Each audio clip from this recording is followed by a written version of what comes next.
Hello, everyone, and welcome to Vision Language Action for Autonomous Driving Bootcamp. So before we get started, can you just confirm if you can see my screen, you can hear me all right, and you can see me all right? Awesome, thank you.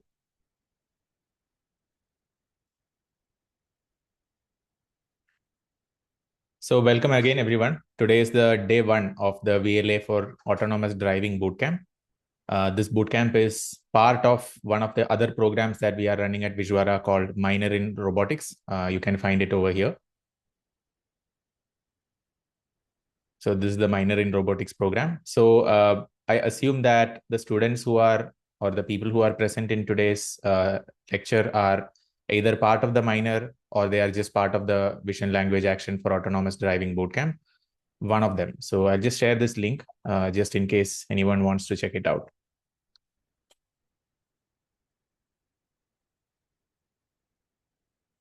Also, let me just admit some students into the meeting. All right. So I'll first talk a little bit about the logistics of this bootcamp, what all things we will be doing, what are the prerequisites, what should you have on your end so that you can get the most out of this bootcamp. So firstly, let me switch to my whiteboard so that I can just write a few things. So first thing is there will be 8 sessions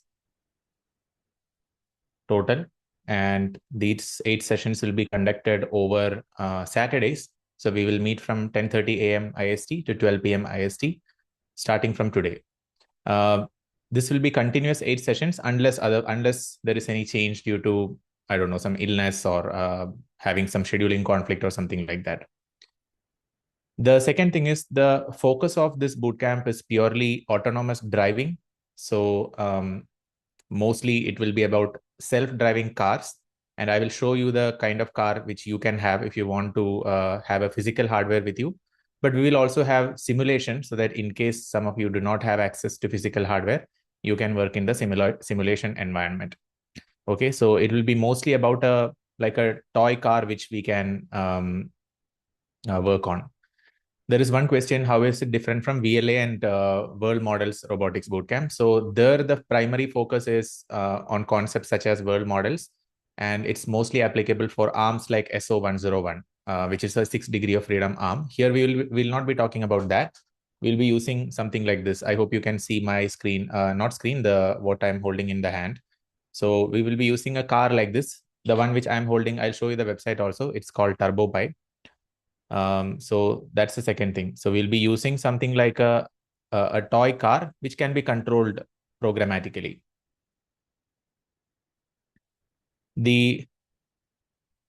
My voice is echoing. Is everyone hearing the voice properly, or is there echo?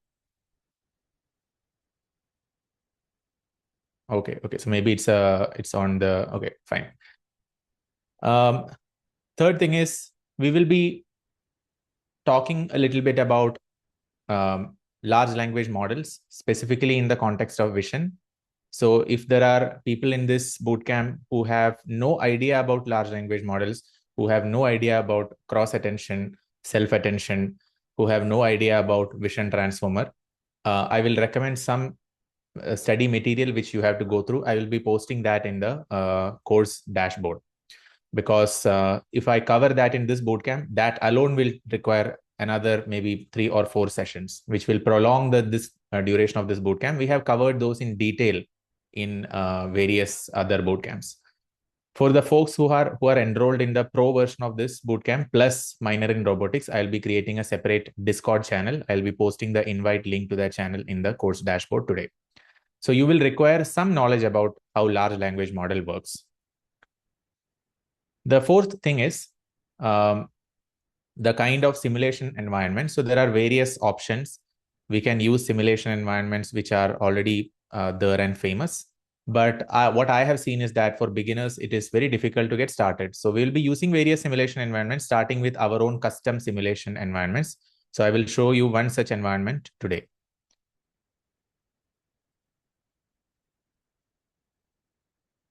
And if you are wondering where to get this car from, so this is the car, right? And this is like something like a mecanum wheel car. the one which I'm holding in my hand right now, this is around $79 plus shipping cost. So I will show you the website where you can get this car. Just a second, let me check the waiting room. So you can search highwonder.com. So this is the website from which I purchased, but I'm sure similar variants of the car is available from Amazon and other websites also. But I just happen to find this to be the original manufacturer of this particular car, which I have, which is called TurboPi. So here in the robotics section, there is a section called Smart Car. And in the Smart Car section, if you scroll down, none of these is required. Just go to this TurboPi section. I'll put the link in the chat right now. So this is the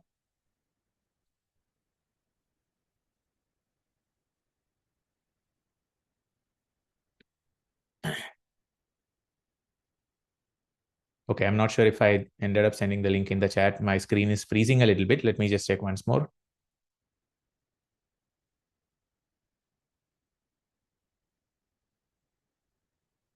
So this car comes with various options. So this basic option, which is $79 standard kit, I think it also involves, okay, it has Arduino compatibility. What I'm not sure is whether it comes with the Raspberry Pi inbuilt in it or not. So, but you will require a Raspberry Pi module. So here you can see different options. Standard kit, not this one, not mini auto. There is one more option called TurboPi. Yeah, this one. So this TurboPi comes with different options: standard kit, advanced kit, without Raspberry Pi, with Raspberry Pi. So if you can get any one of the models with Raspberry Pi, that should be more than enough. Or the secondary option is you can get any car of any company as long as it has mecanum wheels like this, because when we are producing the action chunks or action outputs, the actions that we will be producing for this car will be velocity in the forward direction, velocity in the lateral direction, and omega, which is the rotational velocity. So these cars can rotate around a vertical axis. So any car with wheels like this, which can laterally allow lateral movement, will be sufficient. If you have any doubts about, okay, whether you are considering a particular car which you can get in your region and you're not sure whether it will be suitable for this bootcamp or not, you can just drop me an email. I can just confirm. Just drop an email at hello@vizuara.com. But in the first 2-3 lectures, you will not require the physical car, which means you have 2-3 weeks to get the car yourself. Okay. So don't worry about not having a car right now. Now let's get into the lecture. So my name is Dr. Sridhar Panat. For those of you who do not know me, I'm one of the co-founders of Vizuara. I did my PhD from MIT, did my graduation from IIT Madras, and these are my two co-founders, Dr. Rajat and Dr. Raj Dandekar. And so we are all co-founders of Vizuara, and we basically have been conducting various programs in the domain of SLM, LLM, vision language models, computer vision, etc. So then now coming to the core idea of this bootcamp, which is vision language action models. So you might have heard of vision language models. Can anyone mention in the chat what is your understanding of what is a vision language model? What are VLMs?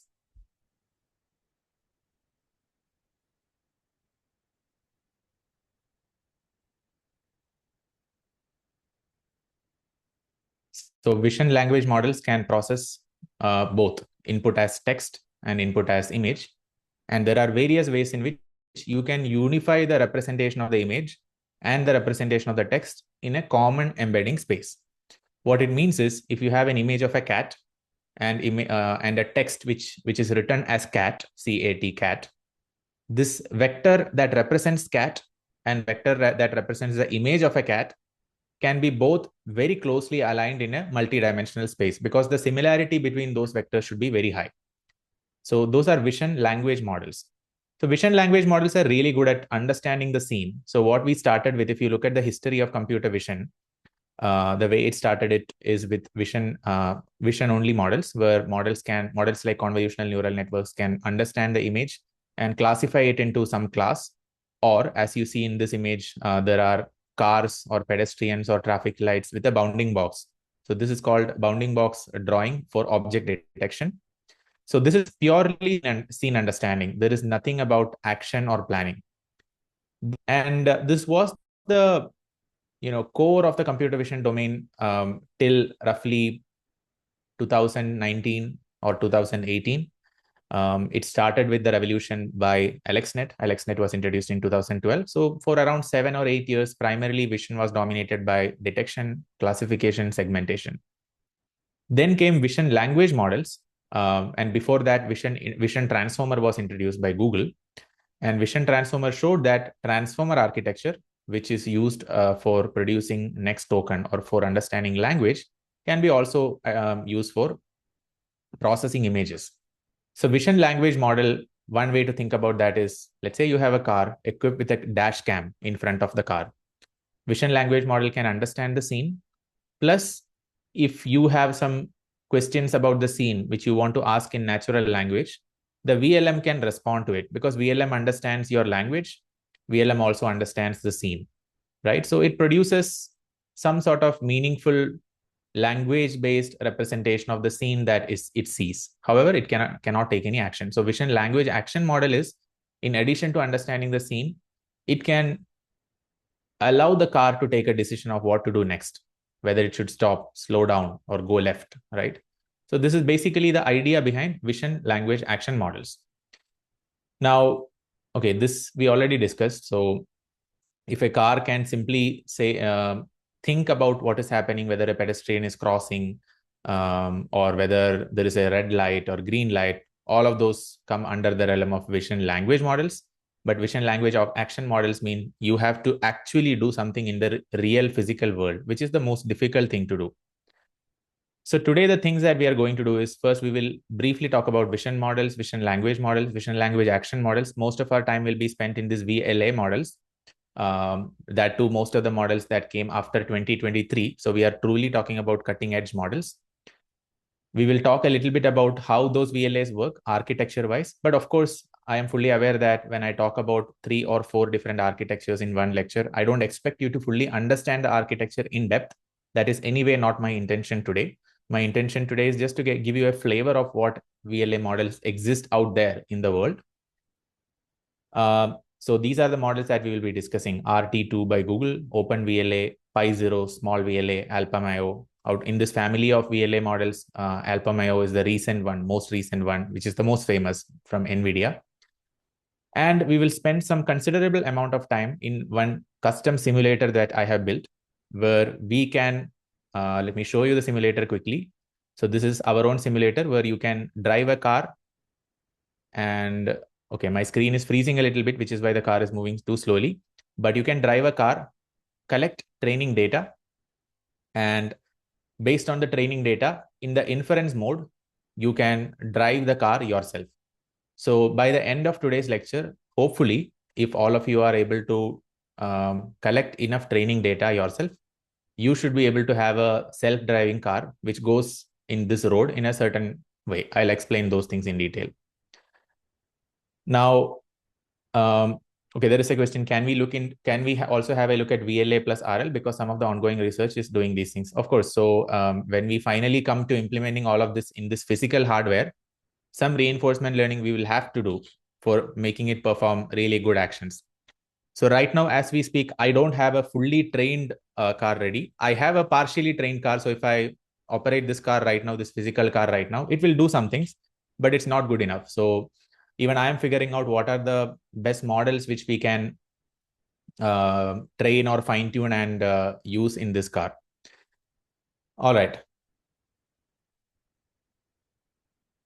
So firstly, the 3 parts which I already discussed. So ResNet, AlexNet, VGG, those were all pure convolutional neural network based models. And then came Vision Transformer. And if any of you remember, or if any of you are aware of, what is the task that the original Vision Transformer can do? The original Vision Transformer paper, which was proposed by Google, what was the task which it could primarily do? It was primarily meant for image classification. So it was basically the images were converted into patches. Patches were tokenized, and then these tokens were passed through transformer. And then finally, it will perform classification using a classification token or CLS token. And in a vision model, the easiest thing is the fact that you don't have to do anything in real world, right? So for that, because of that reason, you don't have to worry about physics or anything like that. You can purely run models in your GPU, and you can expect results. Then there were models, vision language models like CLIP, LAVA, CLIP for contrastive learning, image pre-training. How many of you have heard of the term CLIP or aware of the model called CLIP? So the way CLIP model was built was through collecting a huge set of internet data where you have images. So in websites, you have images and corresponding tags, alt tags for those images. So a huge set of 400 million or something was the dataset size. So to produce CLIP, what they introduced was every image will have a corresponding tag or title. So I'll just show you the CLIP paper figure.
Okay, do you hear me now? I'm sorry, I just automatically got muted. Yeah, so what I was saying was, just because vision language action models exist, it does not mean that pure vision language models are obsolete, because in many cases, you require scene understanding, right? If you have a CCTV camera, and from that you are getting some sort of visuals, and you want to align it to some sort of textual intent. So let's say a security system has provided a language intent, and that language intent needs to be correlated with the scene that the camera is capturing. In such a case, action is not necessarily required. Maybe scene understanding is what is more needed, which means the models like CLIP and LAVA are very much required. And in any case, as you will see in the later part of this series, models like CLIP are part of vision language action models, because the very first step in vision language action is to produce the action. First, you need a scene understanding, and you should have a language intent.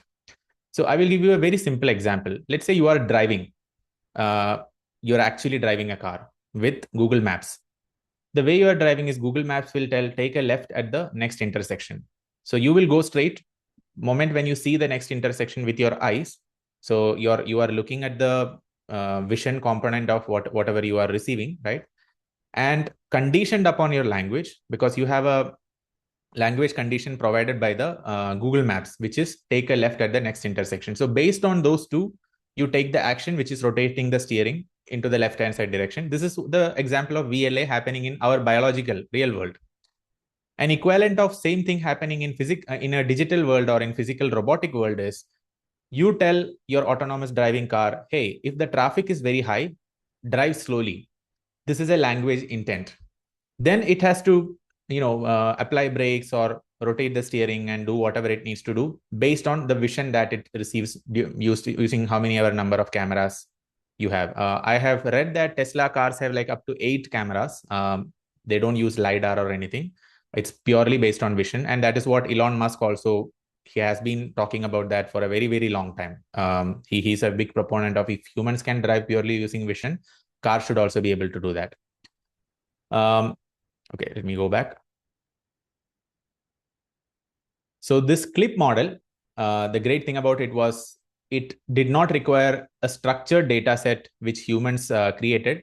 It could simply scrape a huge amount of internet data in the form of image and text pairs in the form of image and alt tags from websites, because usually alt tags are like a caption of the image. And using this, they train clip. I was about to show you the clip paper image.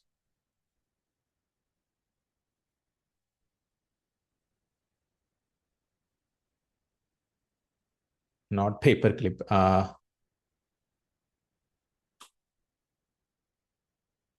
So this is the famous figure from the clip paper.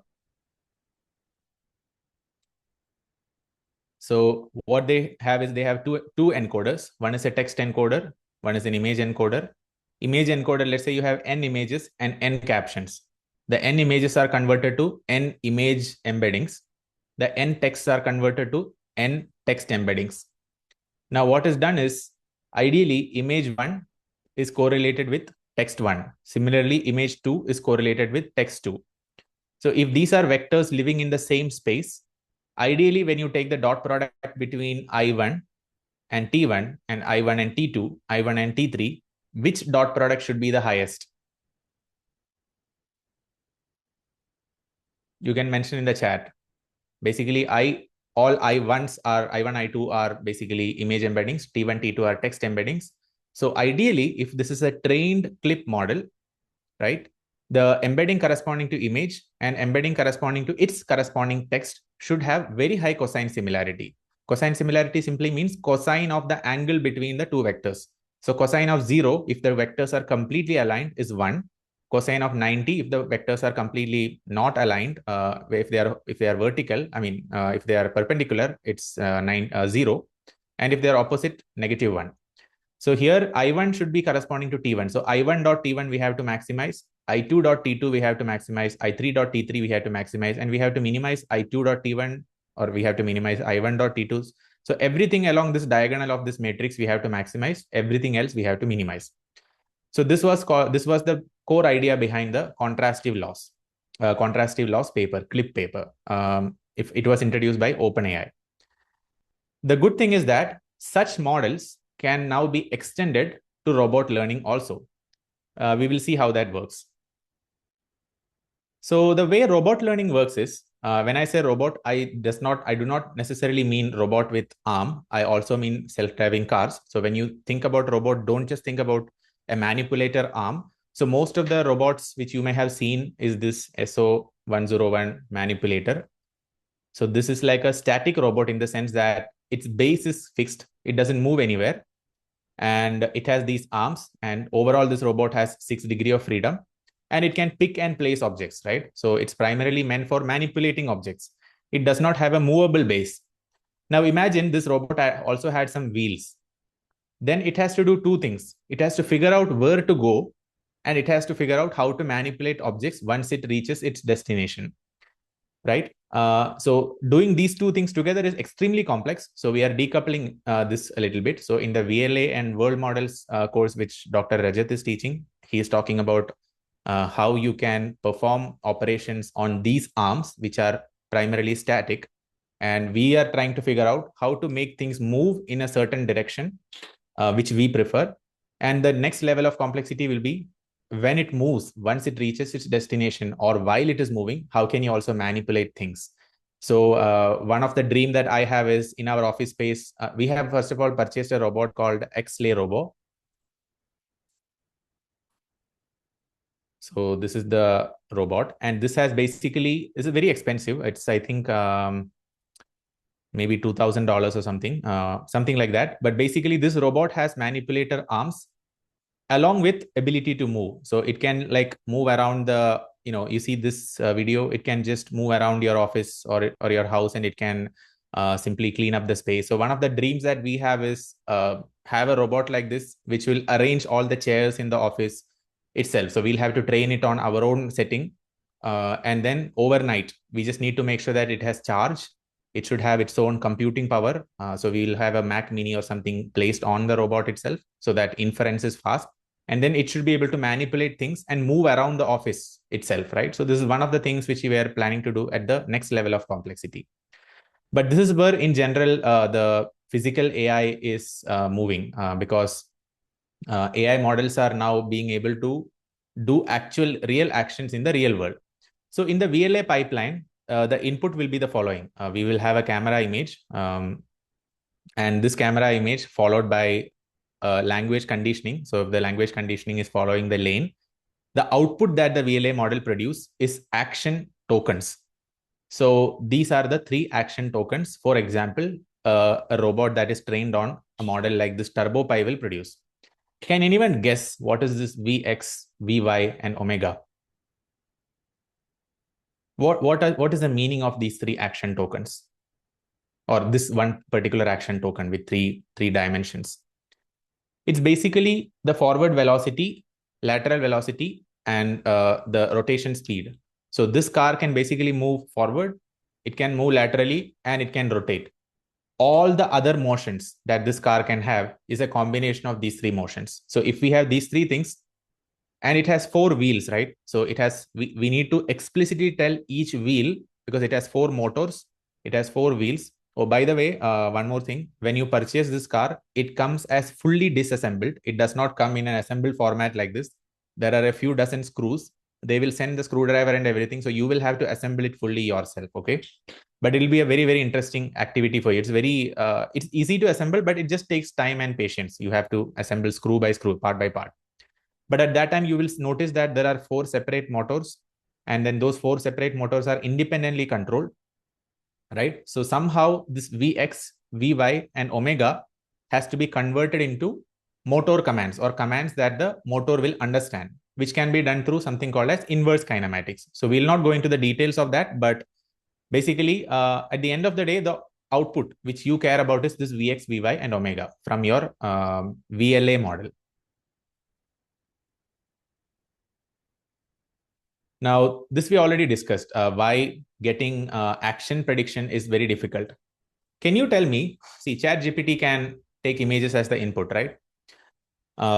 And I'm sure that if you kind of provide custom prompt to ChatGPT API, it can provide sort of the commands, action tokens. So why do we even need vision language action model? Why can't we directly use a multimodal large language model?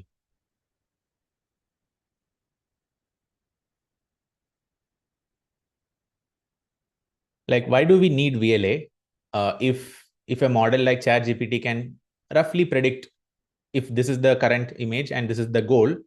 Let's say current image is a scene, okay, and the goal is going to a red color object. ChatGPT can give you some action tokens, right?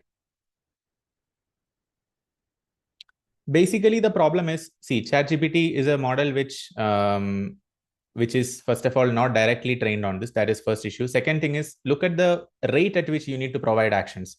You have to give maybe 10 hertz or 30 hertz. So you need to provide a response at a speed of 100 millisecond. So it should only take 100 millisecond, or maybe even 30 milliseconds, depending on the hertz.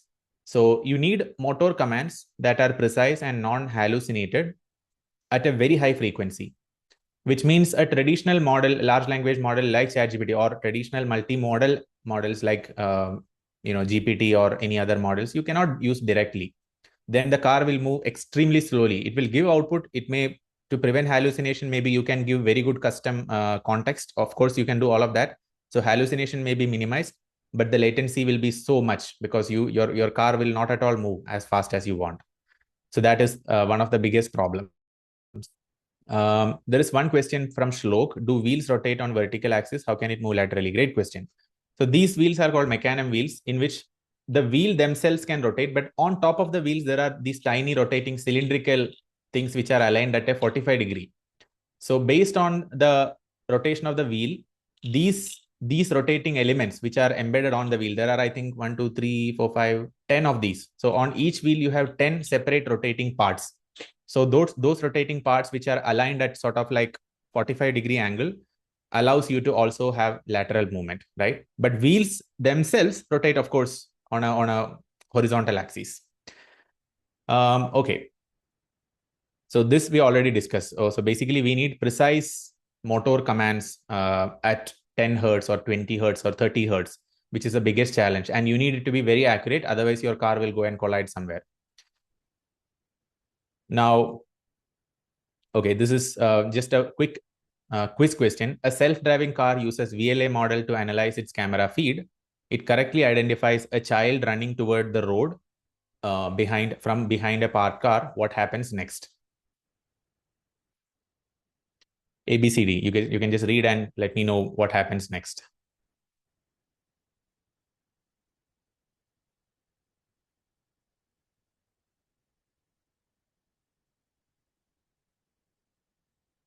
Okay, I think there is a lot of confusion. First of all, this is not a vision language model. Okay, it is a just a vision language model. Sorry, it's not a vision language action model. It's just a vision language model. Okay, so this model by default cannot do anything. Okay, so by default, the model has no mechanism to control the car. Nothing will happen. The model will simply output some tokens corresponding to what it sees. And if there is any language conditioning corresponding to the language conditioning. So that output can be something like this: a child running toward the road from behind a parked car. So by default, the model does nothing. However, the model can, of course, later, if you want, the model can, of course, be programmed to give some sort of alert or something to the driver. But by default, the model does nothing. It has no action embedded in it.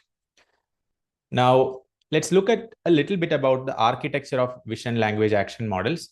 This is a rough architecture. Of course, there are many models which has various types of architectures, but the primary idea is the following. You have two inputs. You need to produce one set of output. The inputs are camera, image, and text prompt. So of course, you need some sort of encoder for vision. So here the vision encoder can be vision transformer or convolutional neural network.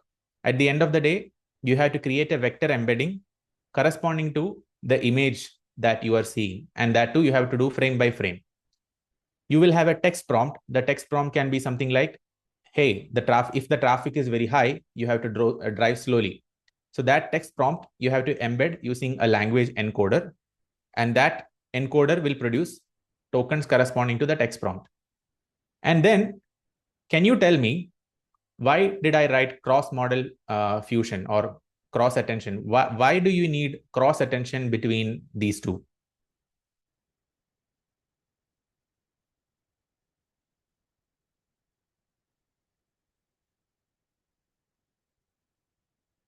So the idea of cross-attention is, if you have two sequence of tokens, you have no guarantee that the length of the sequence coming from the camera image and the length of the sequence coming from the text prompt are the same. It's not just about the length. Length is one of the concerns, but those are primarily two different streams of data. Now, your singular goal is to produce context vectors corresponding to these tokens, right? So you have now two sets of tokens, one set of token corresponding to vision, another set of tokens corresponding to language. And now your goal is to fuse these two modalities, the vision modality and language modality, and produce some sort of context vectors. These context vectors, in the process of producing, what happens is the language tokens will attend to vision tokens. So typically what is done is VLA is, you know that in attention, we need query, key, and value, right? Let me just go back to my pen.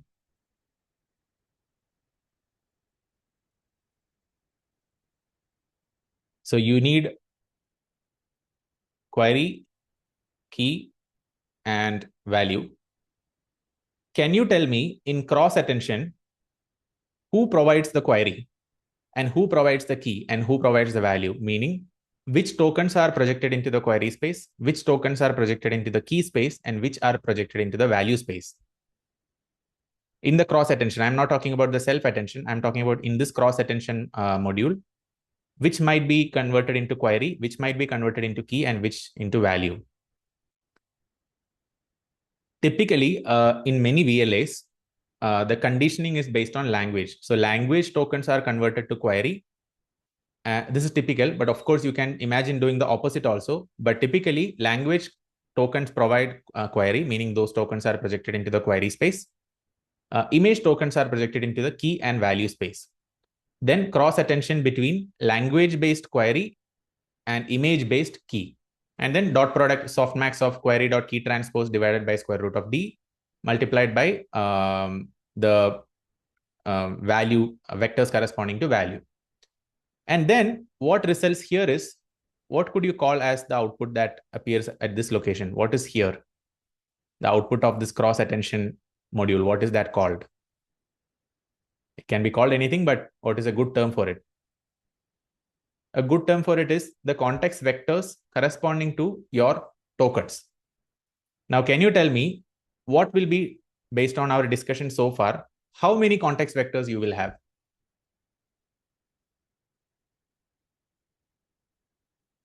The total number of context vectors will be equal to your total number of query tokens. Okay. Now, let's come to the decoder part. What is the singular goal of decoder? What is the decoder trying to produce? The decoder is trying to produce action tokens, which can be fed into the robot, and robot or self-driving car, and it can take the corresponding action, correct? Which means decoder should have some query tokens, which is converted into set of actions. So if it is producing 10 action tokens at once, we will discuss why 10 or why 5 or why not 1. We'll discuss all of that, but assume that output is 10 action tokens corresponding to 10 separate actions that the car will take in sequence. If that is the case, what should be the length of the query tokens in the decoder?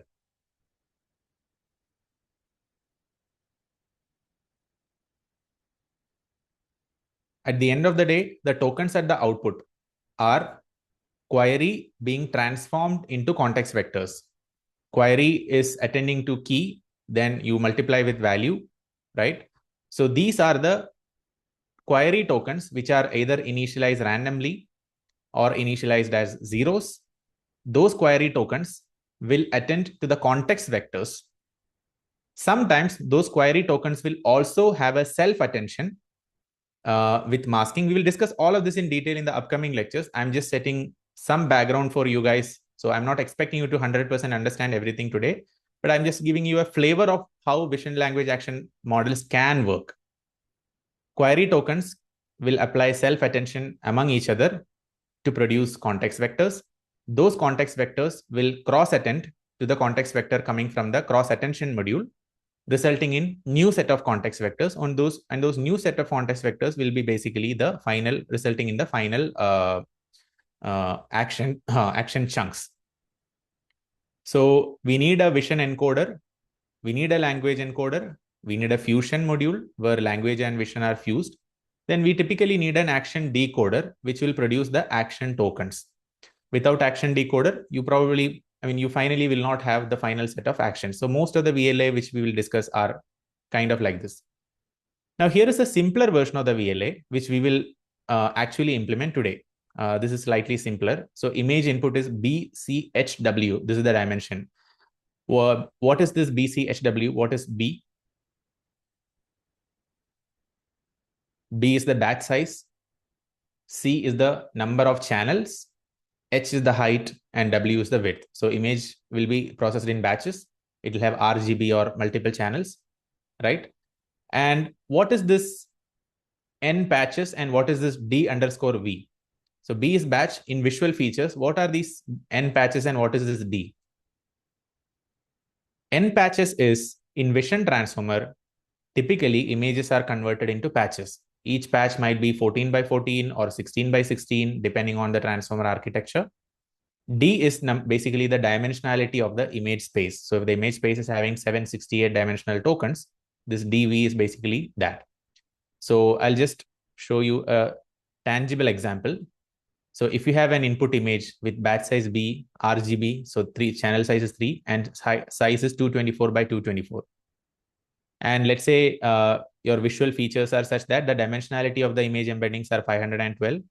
You will have 196 patches.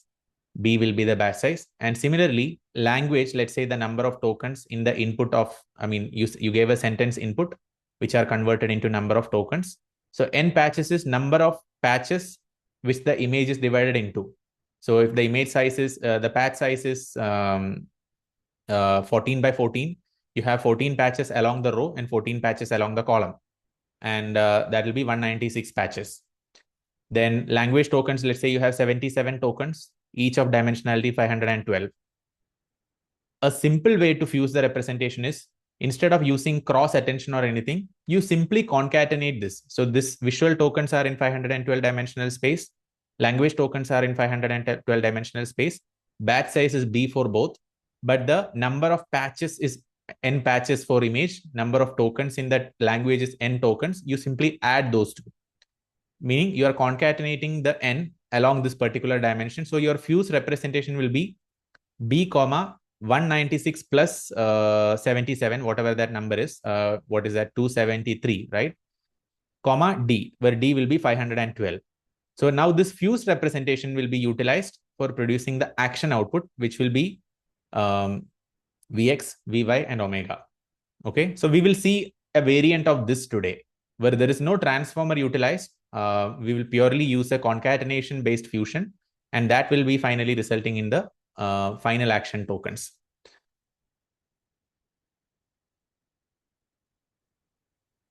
In general, there are two approaches followed by the famous models that we will briefly discuss today in action generation. So RT2 was one of the most famous models by Google DeepMind. RT stands for robot transformer or robotic transformer. OpenVLA is Open Vision Language Action. So here the action tokens are considered as discrete tokens. What it means is, in large language models, let's say your vocabulary size is 50,000, meaning there are 50,000 tokens. The output of an LLM at a time is one token. That one token will always come from the 50,000 tokens which are present in your dictionary, meaning language tokens are discrete. You are not producing continuous values. So in RT2 and OpenVLA, the architecture we will discuss very briefly in the next few minutes, the actions are discretized into discrete token IDs. What is the meaning of this? What does it mean by discretized actions?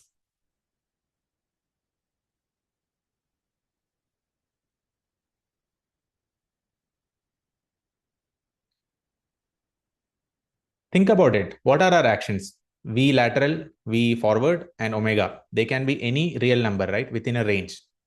So their actual values are continuous. However, in models like this, the actions are discretized into discrete token IDs, and the number of these tokens will depend on the vocabulary size of your large language model. So here, the predicted actions will always be certain discrete action. Rotate by 0.5 and move forward at 0.5 meter per second.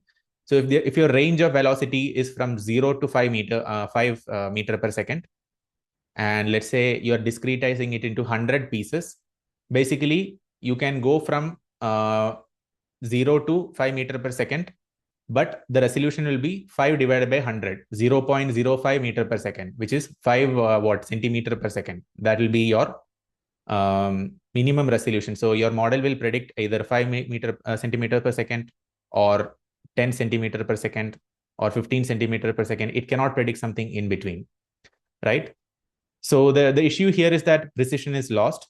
The good thing is that you can directly use already existing large language models, because it's already able to produce such discrete tokens.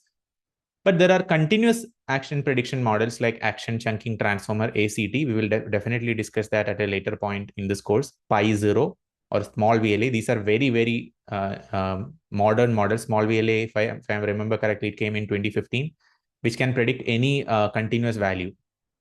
So continuous values as in the Vx, Vy, and omega are not discretized.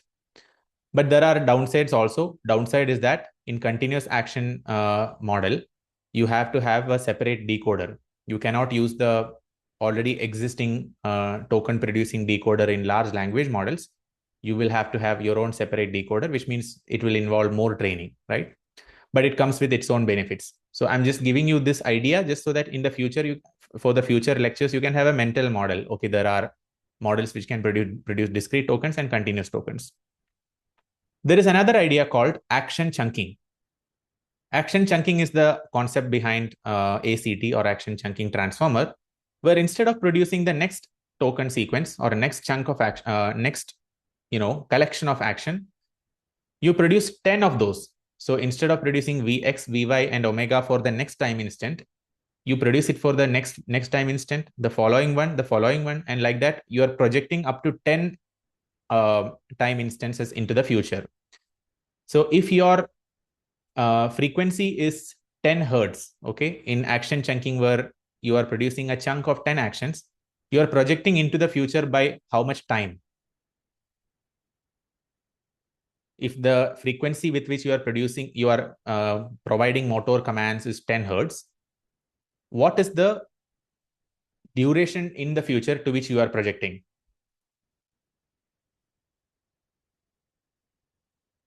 You are projecting 1 second into the future, because 10 hertz means you are producing motor command at 100 millisecond, once in 100 milliseconds. And 100 milliseconds means if you are producing 10 such actions, 100 millisecond multiplied by 10, that much time you will cover, which is 1000 millisecond, which is equal to 1 second, right? So in action chunking, depending on the motor command rate, if you predict more number of tokens, more chunks, more length of chunk, it essentially means that you are predicting far into the future. The good thing about this is the mistakes may not compound. Here, if there is a mistake in this, if there is a mistake in this, there is a mistake in this, by the time you finally reach your destination, all the mistakes in individual steps will compound.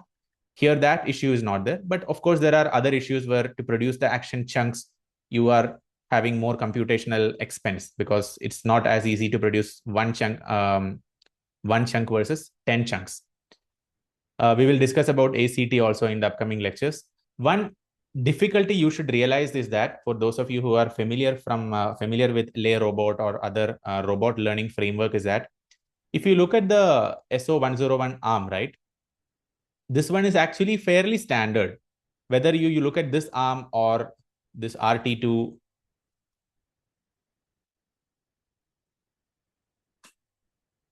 whether you look at this particular video, this robot looks much more complex visually, but at the end of the day, this is also having 6 degrees of freedom. It looks very complex, but this is also in principle same as this robot might be maybe $50,000. This one from Hugging Face is like $200, but they are both in principle the same. So the training data which you use for one robot can be translated to another, and most of these robots are operating in indoor environments where there is a table, it's manipulating some objects. So there is a huge amount of training data available already on the internet. But for self-driving cars, the problem is this. Most of the data set is like this. So let me show you a platform called Carla. So Carla has a simulator, okay, which is where you can drive a car around, produce training data, use it to train a model, and then use it in the simulator back. Do you, by the way, see this video? I'm not sure what are you seeing right now. Let me just put it on. Okay.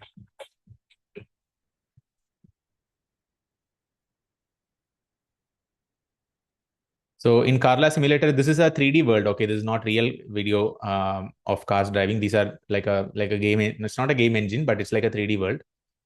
But to run this engine, by the way, it's computationally expensive.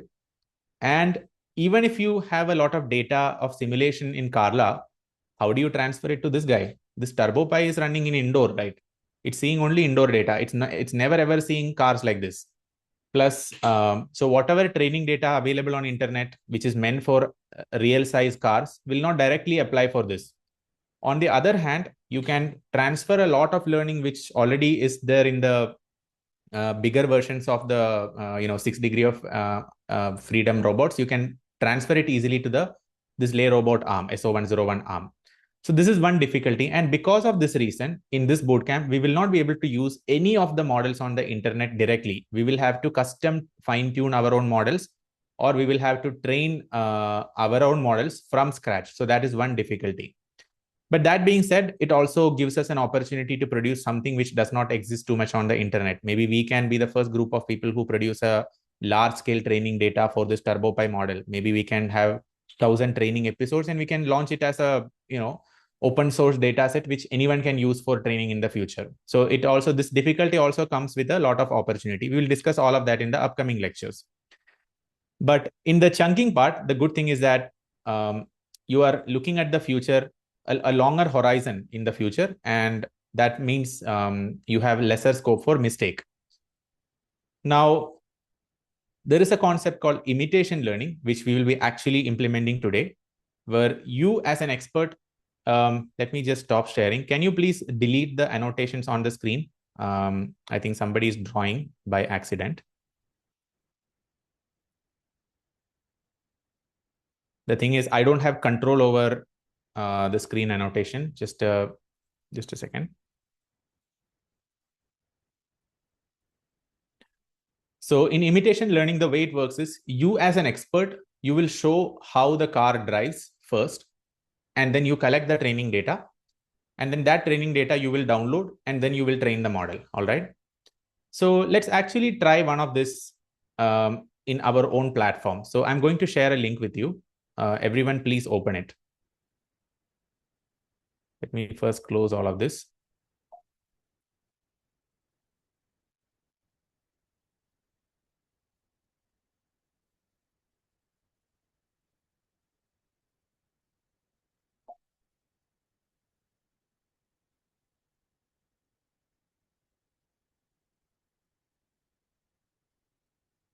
So please open this link called VLA driving sim.versal.app. So what I have realized is that if we want to have a beginner friendly driving simulation platform, it is actually very difficult. There are platforms called Isaac or MuJoco, which are very difficult for a beginner to getting started. So what I did is I built my own 3D platform. So this is like there are 3 maps here: fork road, city grid, and curved track. Okay, I'll tell you exactly what to do, but basically you can drive this car around using your arrow keys. It's very smooth. On my screen, it will look a little bit like choppy because I'm running multiple things in the background in the process. Plus the zoom is consuming a lot of RAM, I think. But otherwise on your end, this should run very smoothly. Then, so there are 3 maps. One is this curved track. One is this fork road and city grid. Fork road is like you have a starting point. From this, you have to drive to the ending point. Ending point you can reach through the left hand side road or through the right hand side road. Okay, ending point is this red color target at the end. First of all, can you guys confirm if this is running smoothly on your end? Although it's a bit choppy on for me, is it smooth on your end? Okay, good to know. So now, and then the last one is this city grid. So city grid is just a basic map where there are like a bunch of buildings, trees, and some roads. Okay, so some physics I have embedded here, very basic physics, which is if you hit a tree, you will respawn. Meaning you so moving using the arrow keys up, left, right, bottom. So if you hit a tree, you will respawn at the starting point. Some trees in this fork road is not fully ready yet. Now here is what you guys should do. Open the fork road map, which is this map. Okay. And here I have pre-built 2 language intents. First language intent is always take left. Second is always take right. And I have also added a mic option here in case you want to speak your language intent, but you don't have to speak. To keep it simple, just either always keep left or always keep right. The link is not opening. Is the link not opening for folks? This website link is working, right? Okay. So I think it should be working. It's a public link. Now you will notice that there are 2 modes in this. One is training mode and one is inference mode. And the way I built this is using a framework called 3JS. 3JS is like a 3D framework in JavaScript. So you can run these 3D environments in browser itself. So right now we are running this in Chrome browser. Now, what I want you guys to do, and please be very careful right now, what you're doing. What we are going to do now is to collect a lot of training data. Okay. So you should be in the training mode. And if the language intent is always left, you have to drive the car through the left-hand side of the road and reach the target, which is that red color gate. Now, when you're driving, you have to click record. A shortcut for record is just R. You can just press R, then it will show that something is recording. But something is recording, but no samples have been collected yet. The reason is I am collecting the sample only when the button is being pressed. So if the car is moving forward, once every 10 forward actions, I collect 1 sample. But if the car is moving left or right, that sample will be immediately collected. Okay, I'll show you how the data looks like. Basically, you are collecting training data now. So I'll repeat once more. Your goal is to record as many training episodes as possible. Okay, and what is a training episode? Training episode is one round of you running the car from the left hand, the gate behind, which is in blue color, to the gate in front of you over there in the red color. Once you hit the gate, you will respawn. And when you hit the gate, I have programmed this in such a way that automatically whatever you have recorded will be downloaded. Okay, so I'll show you an example. So I'm now driving towards the gate.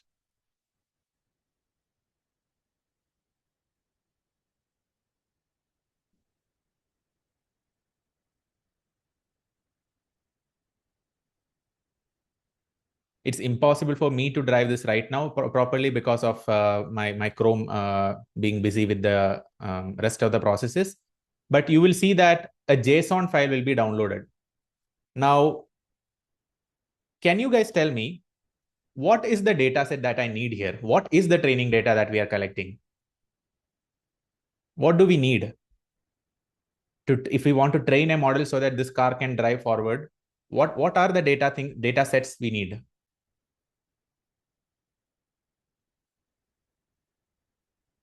Please remember, we are trying to train a simple vision language action model. I will show you the architecture in a little bit.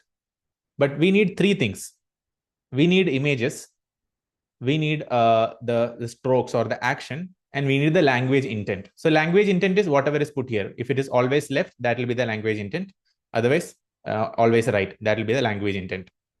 Now, image should be what the car sees, not this. So I have added a shortcut. If you press C, the view will switch to third person as if you are the driver. So now this is the car, what car is seeing, right? If you press C again, you will switch back to the first person view. Sorry, this is third person, right? And this is first person. Yeah. So this is first person, third person, just like a game. So now what the car is seeing, I am denoting here on the bottom right in 64 by 64 pixels. So I have pixelated it so much so that the data size can be very low. Okay. So the data set is so small, it's just 64 by 64 pixels. So each frame which is being captured is 64 by 64. Now, can you tell me, if you inspect the JSON file which got downloaded, let me just show you how the JSON file looks like. Um,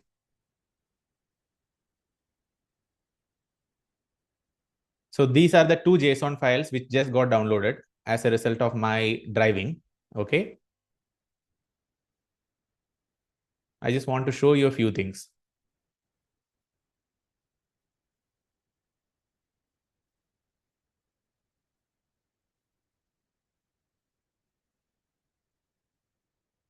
Yeah, thanks for pasting the JSON file. So the image is already part of this JSON file. Can anyone tell me where is the image in the JSON file? In this JSON file, three things are there. Language intent is there. The the image is there. Also, the actions are there. The image is encoded in a base 64 format. Basically, there are a bunch of things. There is an image key base 64 line which you can see, and if you paste that into base 64, if you go to a website like base 64, yeah, this one, base 64 guru decoder, here you can paste that base 64 code. So somebody has posted a base 64 here. Let me just copy that. I will just paste it in the base 64 code. I'll just show you how to retrieve the image back.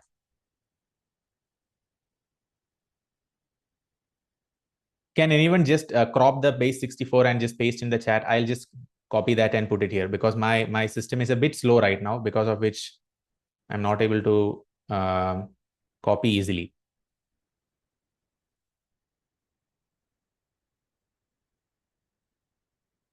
Okay, thanks for pasting the base 64.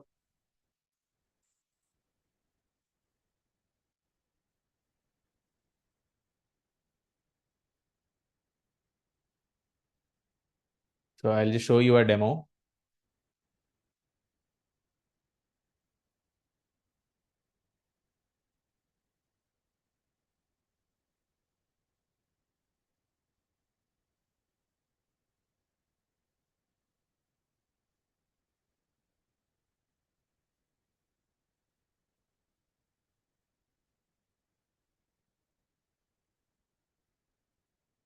Just give me a second. I think it automatically ended up opening Adobe After Effects somehow. But someone can just go to this website, paste the base64, and ensure that the image is indeed the image that is captured. Just go to this website, base64.guru, paste the base64 code. If you don't know what exactly is the base64 code, paste the entire JSON or one part of the JSON into ChatGPT. Ask it to give you just the base64 code.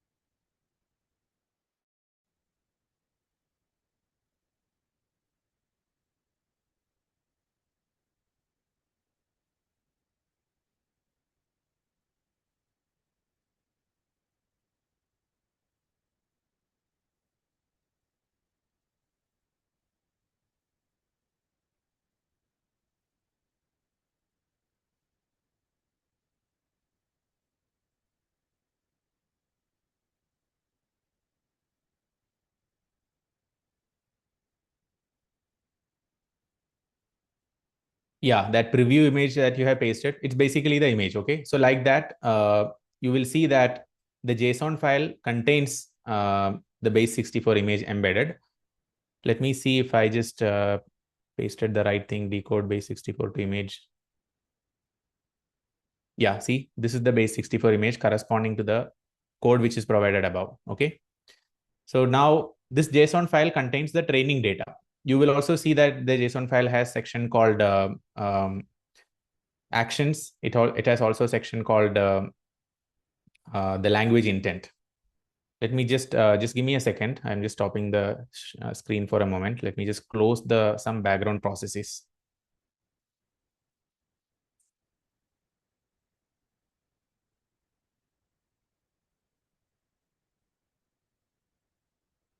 Just give me a 2-minute break, guys. Let me just stop some background processes because my system is getting very slow right now.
Okay, I hope it will be better. Do you see the screen now? Can you just confirm?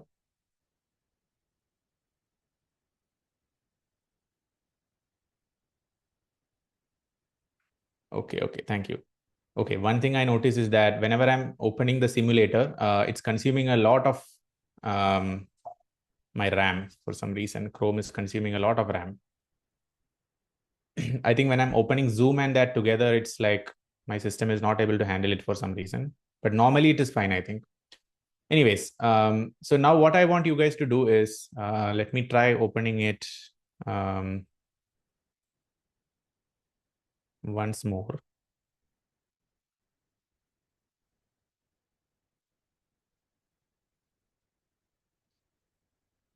So now what I want you guys to do is go to training mode. Okay, make sure that you are recording your episodes and don't make a mistake. When I say mistake, I mean when you are clicking, always take left. Do not drive on the right. Drive on the left. And in the driving, make sure that you are showing mistake correction. What I mean by that is when you drive the car, let's say you go to this white color region, you should not go to the grass, right? You should stay on the road. So drive. So if the language intent is left, try driving the car in a little bit zigzag way where it makes a mistake of going to the grass and comes back. Then again does that and comes back. And then it tries to go to the right, but comes back, right? So show the way of the car to reach the final destination through the left-hand side path, but show different variants of it. Show a variant where you are perfectly driving, show a variant where you are imperfectly driving, and do that for both left and right. And then I will also do one more thing. I have created a folder called training data, and I will add one folder here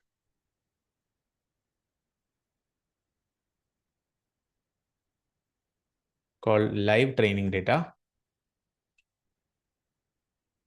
And your training episodes, and I'm trusting you guys that you are not making mistake. The only mistake you can make is you put the intent as left, but you are driving through the right. That's a mistake that you should not do. But what I want you to do is upload your training data, your JSON files into this folder so that we can I can use all of your training data to train the model.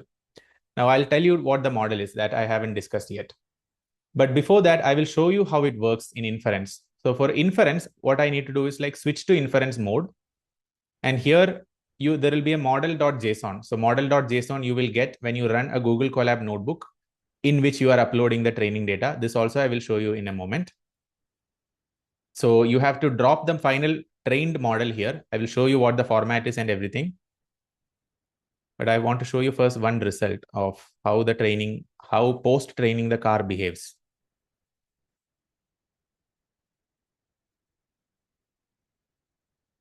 So now I have uploaded a trained model, okay, this model 7.json. And then if I click autopilot, if the language intent is left, it should in general go to the left. Let's see.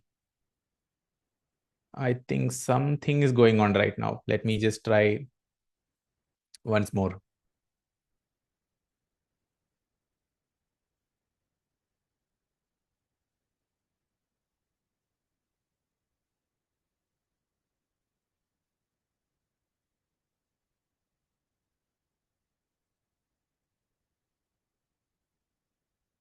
Meanwhile, what you guys can do is in the folder, right? So I have put a folder here called training data. So you can click that to open this Google Drive folder in which you will see this file called trained model for forked road.json. So you can just download that JSON file. That is a trained model which I trained myself.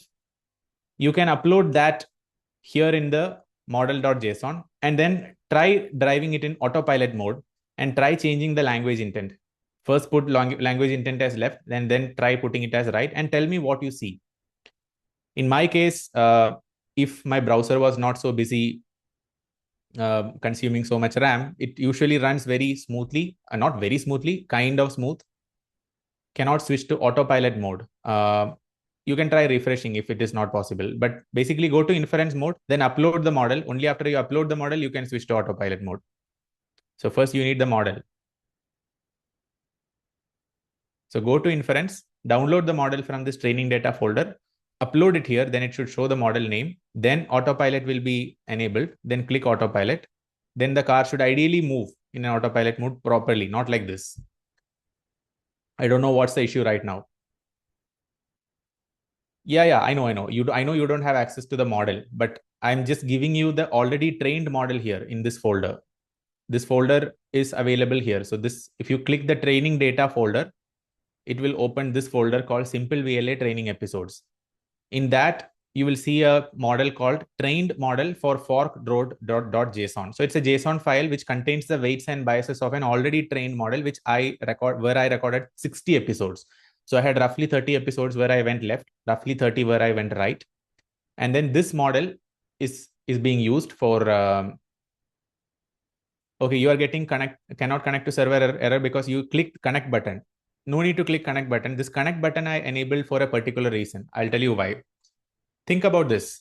Your neural network, whatever your neural network be, okay, usually it is in Python code. But here, who is operating the neural network? Where is the neural network running in the current case? It's running on a browser, correct? And can a browser simply execute Python code? It cannot execute Python code just like that. So here, the model which you are downloading, this model 7.json, it's actually in JavaScript format, right? So autopilot not working. So autopilot is not at all working, or the car is not at all moving. Is that what you're saying?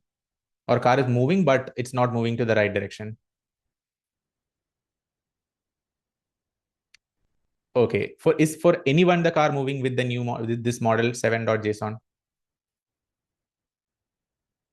And for anyone, is the car reaching the destination? Kind of, not in a smooth way, but approximately. Okay. Can you take a screenshot of when your car reaches the destination? Oh, by the way, it works only for forked road. It does not work for city grid and curved track maps. I have not programmed it for those maps at all. So for those maps, please don't expect this to work.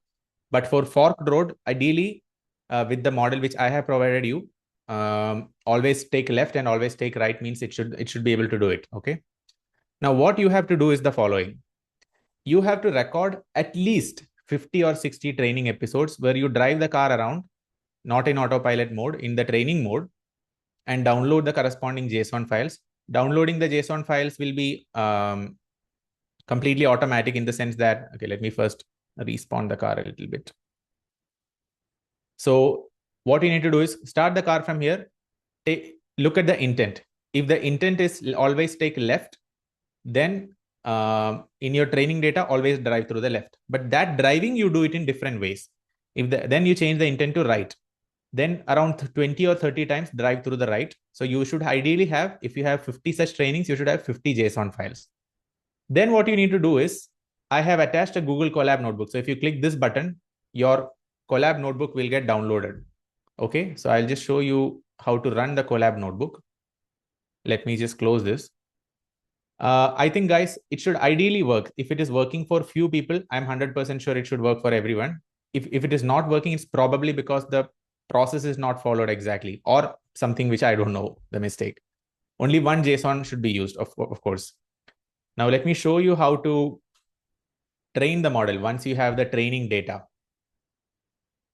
Okay, for right, it is not able to move, which means you probably need more training episodes. Maybe my data is not enough, right? So what I'm going to do is click this upload. So open Google Colab. You guys can also do it yourself right now. And what you can do is, if you want to use one of my training data, I have a training data called Fork Road March 28th. Okay, there is also a recording, videos recording. Let me just download it. I just want to see how it looks.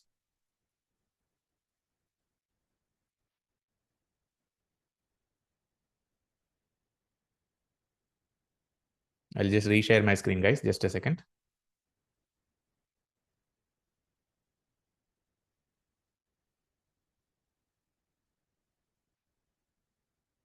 So this is one of the recordings that I just got from a student.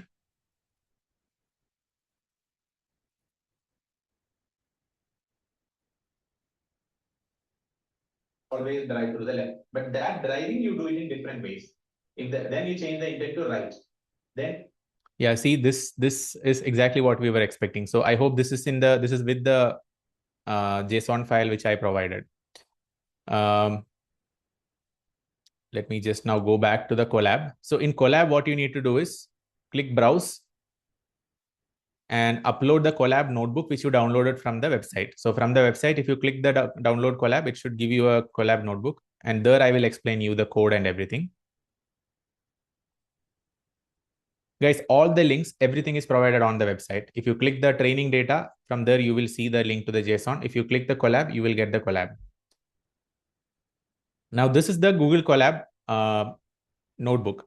But before I open the Google Colab notebook, I just want to show you what the architecture looks like. So let me first open one more time this simulator.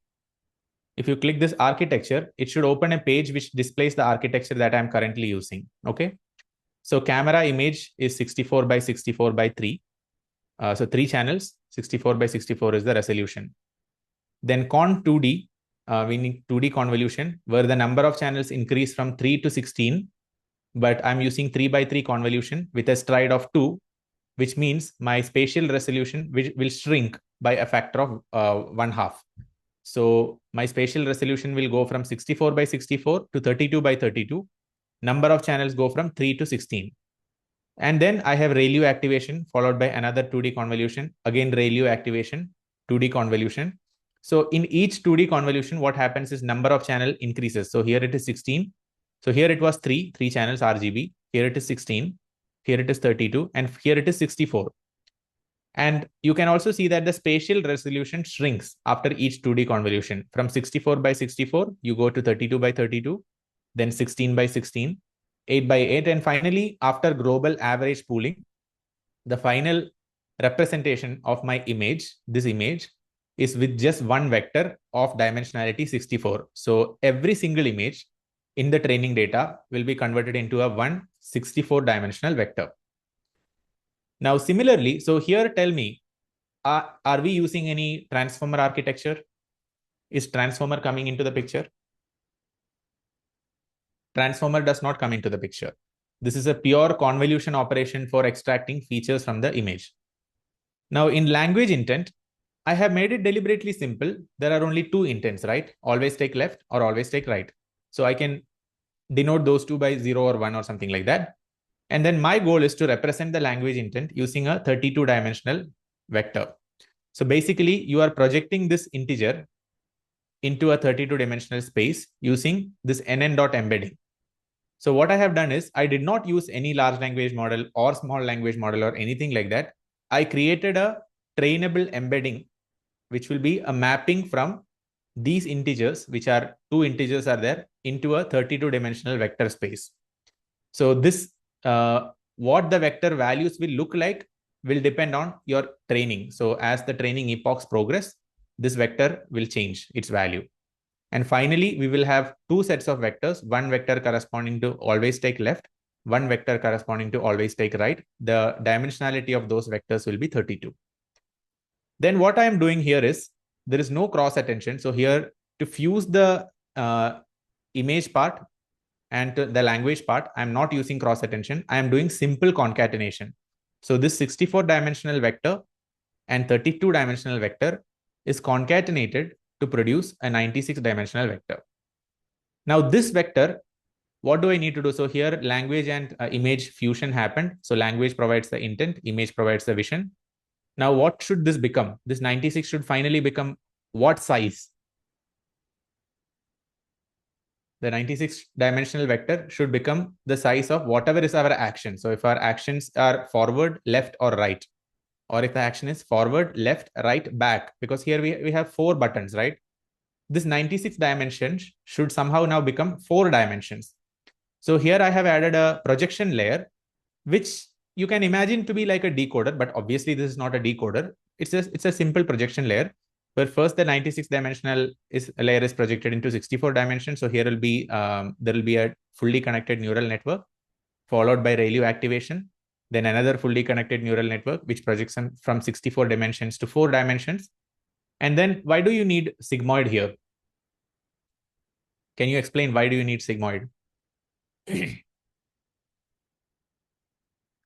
Sigmoid is to convert the 4 numbers into a probability set of probability values, so that I can know what is the most probable action in the current moment. So sigmoid will give me a probability distribution where it says 60% in the current frame, I have to go forward, or 20% likelihood I have to go left or right. Now, very simple neural network architecture, right? So the total number of parameters is roughly 30,000. I meant to say softmax. I did not mean to say sigmoid. This is a mistake. I meant to say softmax.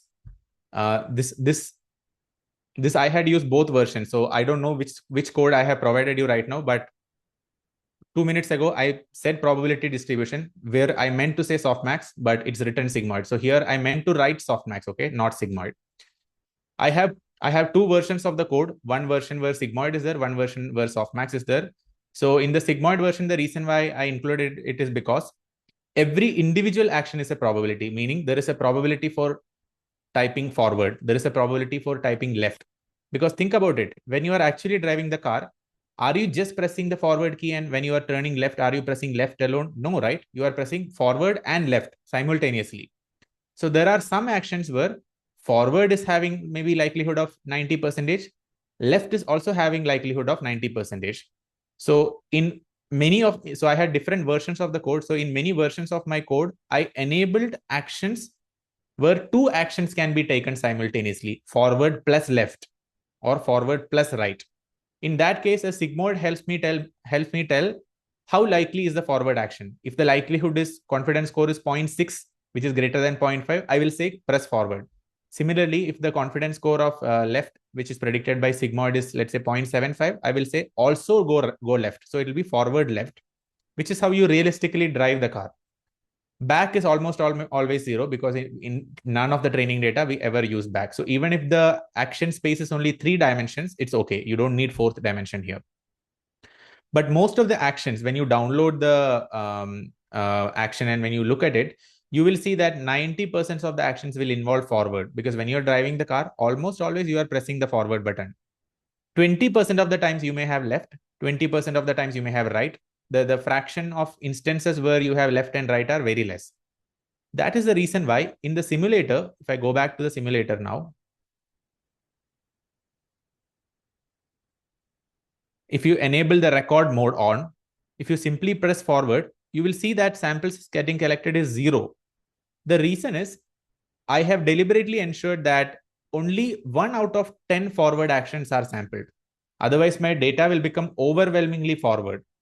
But every single, so if I press left a little bit, it is collected. If I press the left again, see, all of these are collected because I'm pressing left. But if I press forward, I have to have 10 forward actions before 1 forward is recorded. But every single left or right is recorded. So that I have a little bit of balanced data. Then in the inference, you might have noticed I have a set of bars like forward, left minimum, right minimum, turn differential. If any of you can explain what is this forward, this bar, what is this indicating?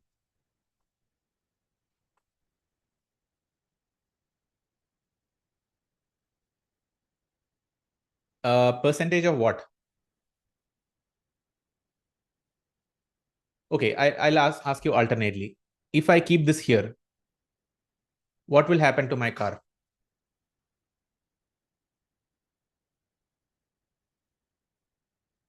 Very good. The car will most likely not move. It's not speed. The car will not move. You know why? Here I'm saying this is the threshold above which if you make a prediction for forward. So I need to now make forward prediction at a confidence of 98, 99%. I mean 98% or above. If I don't make a confident prediction above 98%, that prediction is discarded. So that is the threshold. So if I keep a very high threshold, unless I make extremely confident predictions, my car is not going to move. So if you keep all of this very high, you will see that the car is not going to move anywhere. What about this? If you keep it very low, what happens? All of these, if you keep very low.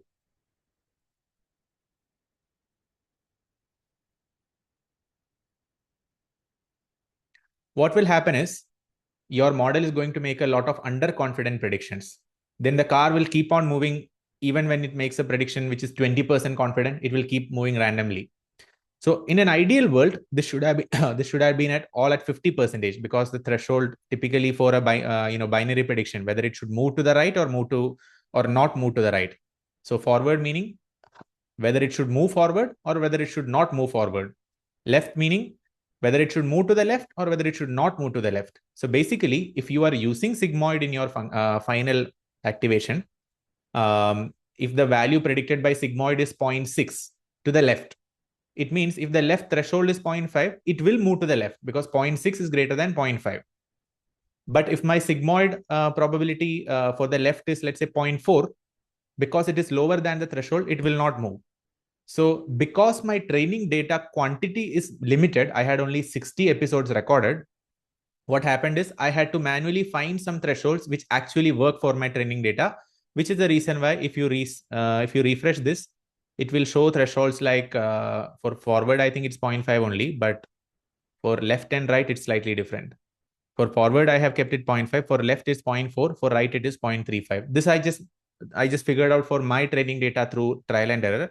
For your training data, if your training data is perfect, if you have collected large variety of training data, this should simply be 0.5, 0.5, 0.5. And this turning differential is basically the difference between prediction to the left and prediction to the right. This you can even increase to a high value or keep it like 0.25 or something. So here what I have said is sometimes your model will predict the car has to go to the front, it has to go to the left as well as to the right, because model can predict such values. If you look at the model's final actions, it is predicting 4 actions. But what does it mean when the model says you have to go to left with a probability of 0.6 and you have to go to the right with a probability of 0.2? In that case, you can decide that, okay, right is where you have to go because the probability of right is much higher than probability of left. But what if the model predicted you have to go to the right with a probability of 0.4 and you have to go to the left with a probability of 0.3? Then they are opposite instructions. And those opposite instructions are, even if they may or may not be of high confidence, the difference between those two opposite instructions are not very high. So this turn differential is how different should your right probability and left probability be for it to take a decision. That is this. So this also I identified a threshold. Now all of this thresholds is required because my training data is limited. Now what we can do collectively is I urge you guys to collect your good quality training data. And when I say good quality training data, please don't make mistakes, language intent mistake while driving.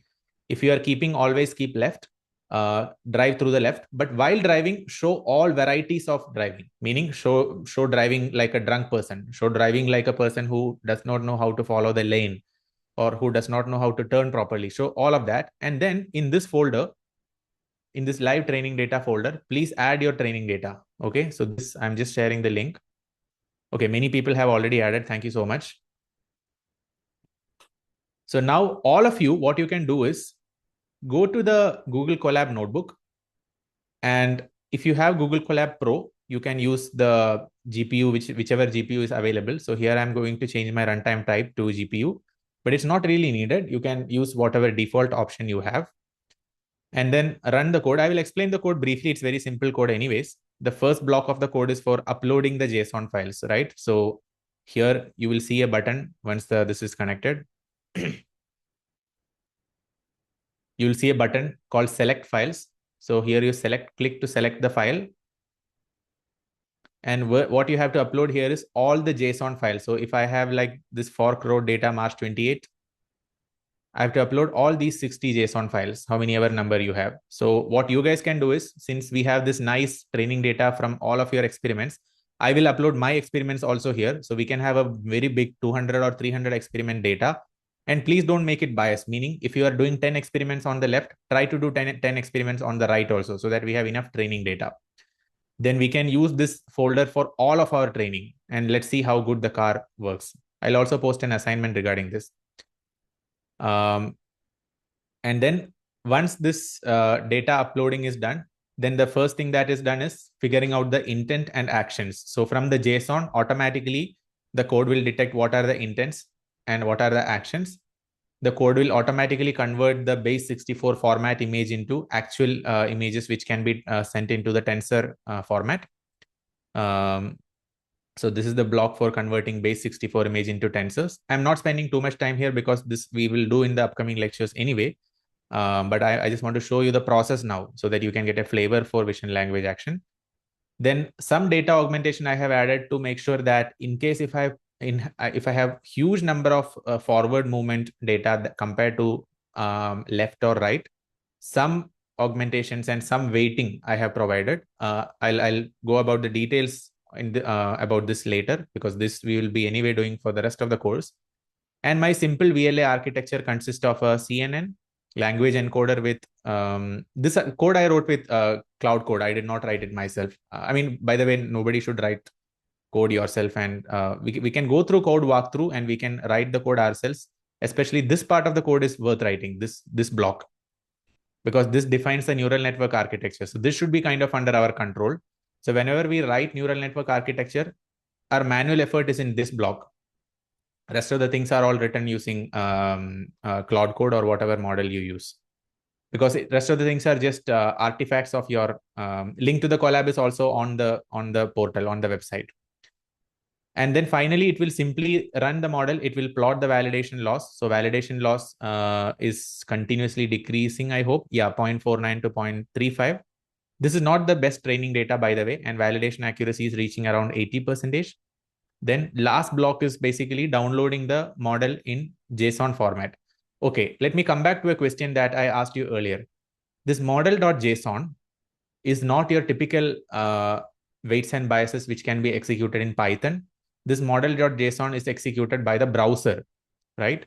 So because of that, it has to be in a format which JavaScript can access. But in the simple VLA simulator, I have also added an option where we can run a Python server anywhere, and then I can provide the link to that server and I can click the click connect, so that if in the future when we train bigger models, because in the future what we are going to do is use an environment like this, and we are going to train small VLA or action chunking transformer, which are bigger models which we cannot implement using JavaScript. In that time, we will require a Python server to execute. So at that time, we will provide the server link here and click connect. But right now, you don't have to use it. You can simply drop the JSON model here and JavaScript will execute the Python file. But finally, that model will be downloaded here. Now, if you use the model with, let's say, 30 episodes or 40 episodes, you will see very bad inference. I'll show you an example.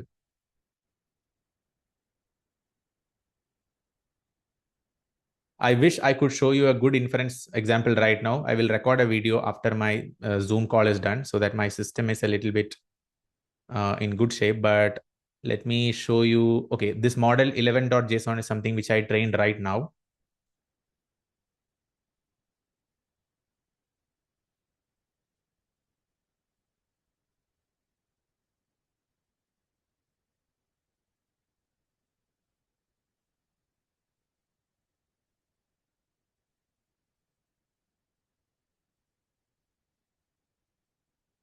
And then autopilot, this will be very bad because I barely had, see, it's just rotating in circles. And if I click always take right, I think it will do something different. See, it's going in a weird path, right? It's not really working at all. And you look at the confidence of the prediction. See, right now, can you tell me why the model is not moving, why the car is not moving? Just look at the values here. Tell me why the car is not moving in the inference.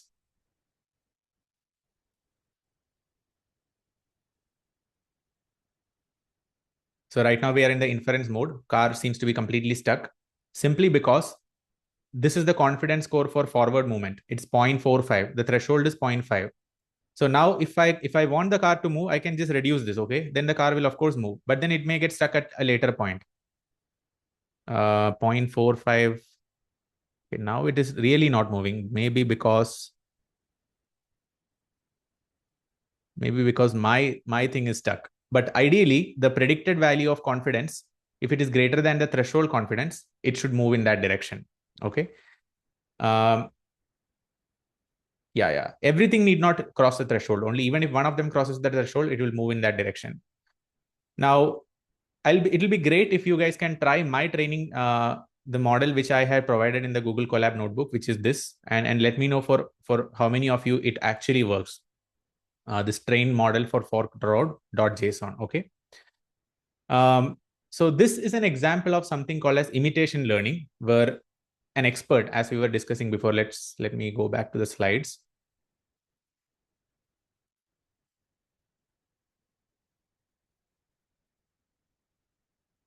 Where an expert is first showing what are the appropriate actions that the model should take. And then the model will learn from those actions. And then if the number of training episodes are good enough, it should be able to drive itself. Somebody is asking if Colab Pro is needed. Actually, for the future, you will need either Colab Pro or RunPod. The reason is the kind of models that we are going to train in the future will have 100 million parameters, 400 million parameters, or even like 7 billion parameters. Not training from scratch, maybe fine tuning. So that I'm yet to figure out for which model the car will work best, because many of the models are already trained on SO101 kind of data set. We cannot use it. But you will require some sort of computational power. I will show you how to use RunPod, but RunPod or Google Colab Pro will be definitely required. For today's purpose, it's really not needed. But let me go back to this slide. This is where we stopped, right? In imitation learning, what we are essentially doing is we are showing as an expert what are the different ways in which you can drive. Now, I have a question. In the car, in the driving simulator, if you show perfect driving every single time on the left or on the right, do you think it will result in perfect driving during inference?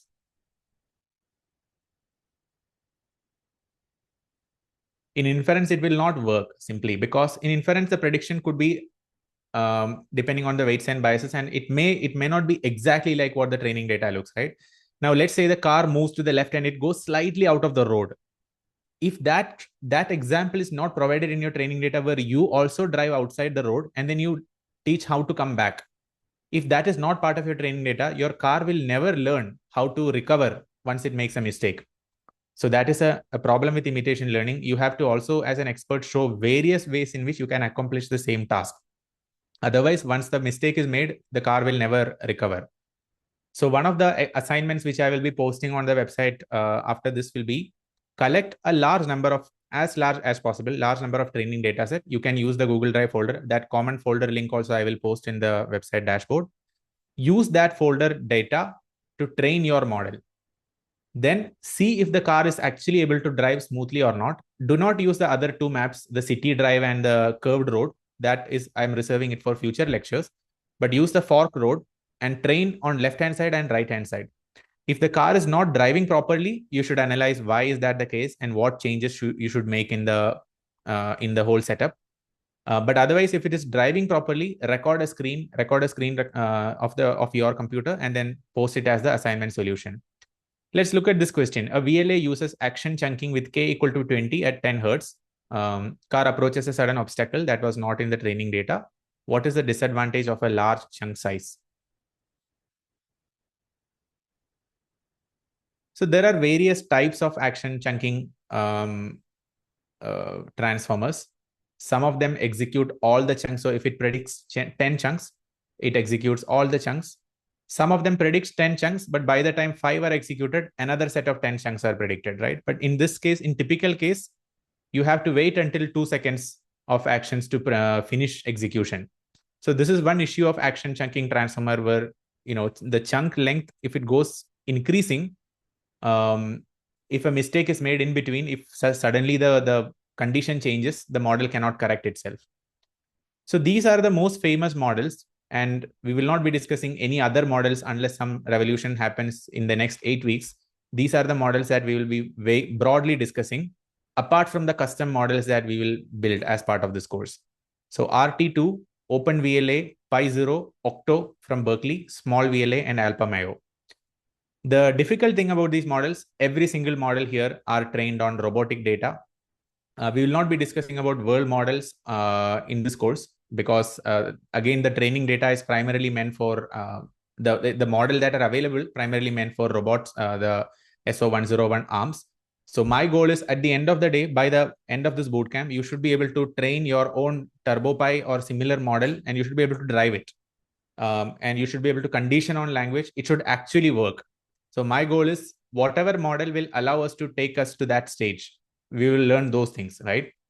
Now, if we realize that Octo, so yesterday I was trying to train small VLA, it took around maybe 45 minutes or something, or half an hour of training on a GPU in RunPod. And then in inference, it was making a lot of mistakes. In the training, it showed that the validation loss is coming significantly down. Now, for autonomous driving, the only model which is directly relevant to autonomous driving is Alpha Mayo.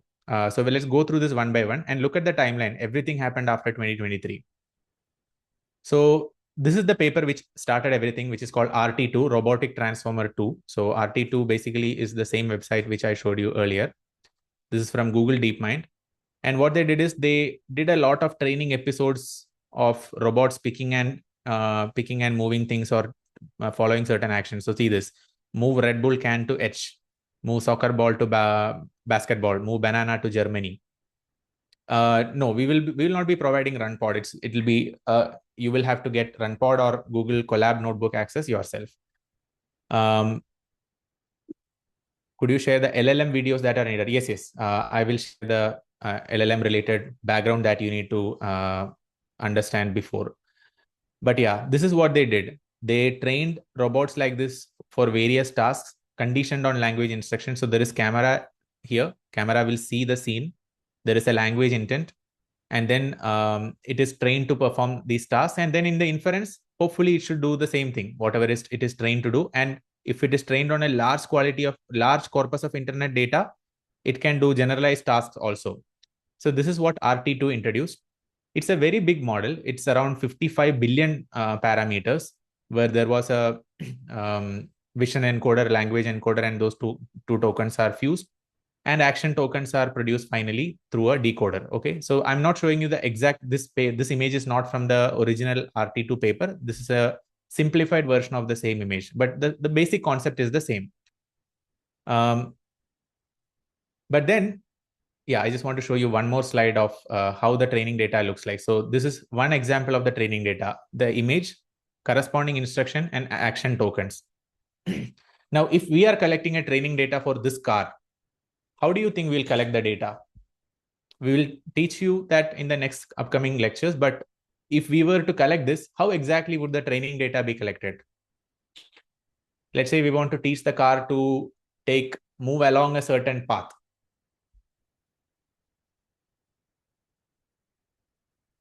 We will basically drive the car ourselves. We will control the car. Maybe we will figure out how to connect the car to our laptop or something. Just like a game, we will drive the car around using our arrow keys. While it is being driven, this car has a camera in front of it. I don't know if you can see how clearly you can see or not. Let me actually open the Highwonder TurboPi website.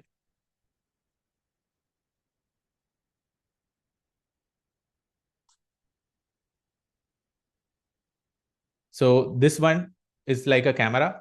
This car has other sensors also, IR sensor, etc. But we will not be using any of that. So technically, this car can do line following or obstacle detection without camera because it has ultrasonic sensor.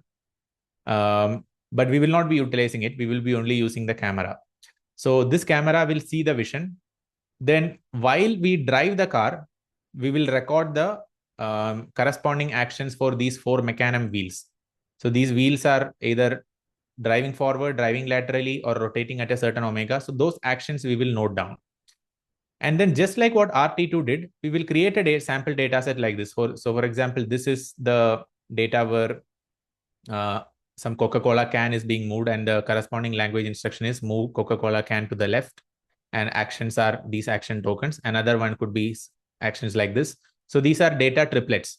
You have image, you have instruction, and corresponding action. So each data point will have 3 items: your action tokens, instruction in the language form, and the image. And this training data we will collect by driving the car ourselves many number of times. So many episodes. So yesterday when I was training small VLA, I did it 50 times. In fact, I did not do it. My colleague Naman did it 50 times. And then that was the training data associated with the small VLA training. It was data triplets.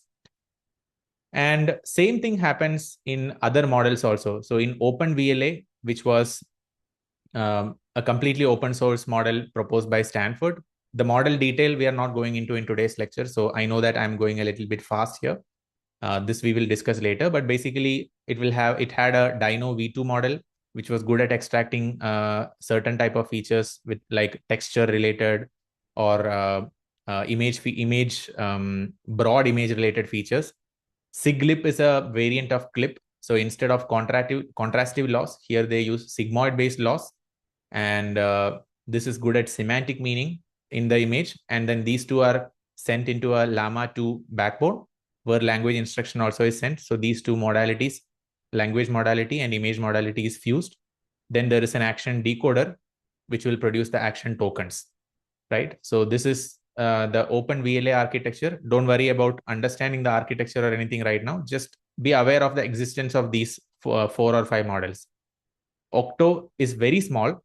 Octo architecture is actually, if you look at the Octo paper, you will see that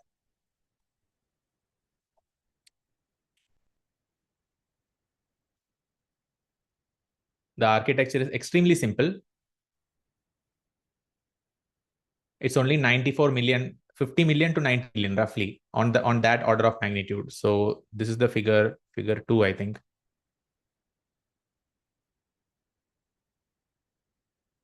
Yeah, so this is the Octo transformer. And what they had was they had a very simple language encoder, a CNN-based image encoder, and then the Octo transformer was pre-trained on corpus of internet data. And then the total number, this is so lightweight. I am more curious to try Octo model next for my TurboPi training. I will let you know the results during the lectures. We will do it together and together anyways. But I'm more excited to try this because this is 1/5 the size of the small VLA. So if you look at the size, the open VLA was 7 billion, RT2 was 55 billion, Octo is just, tens of millions. Then, okay, let's have one question. RT2 treats robot actions as language tokens. A continuous action value of 0.537 might become like a token ID of 128. So if you are discretizing that actions of the robot like this, what is the main cost associated with it? So this is based on what we discussed earlier. So earlier we discussed that there are some models which produce discrete tokens, some models which produce continuous tokens. The problem with discrete token is obviously precision is lost. The advantage is you can directly use existing language models because they are already good at producing these discrete language tokens. Small VLA outperformed open VLA on several benchmarks. So this was shown in the paper. Which explanation is the most plausible here? This I have not discussed, but the main thing was small VLA, the community curated extremely high quality data. And this data allowed them to achieve what OpenVLA achieved with 7 billion parameters, even better with like 1/20th the number of parameters. Our goal is to build even smaller model because we don't want to even spend 450 million parameters. Our goal is to come up with a model which will actually work for this TurboPi. So by the end of the bootcamp, as a community, probably we should release an open source data set plus an open source model.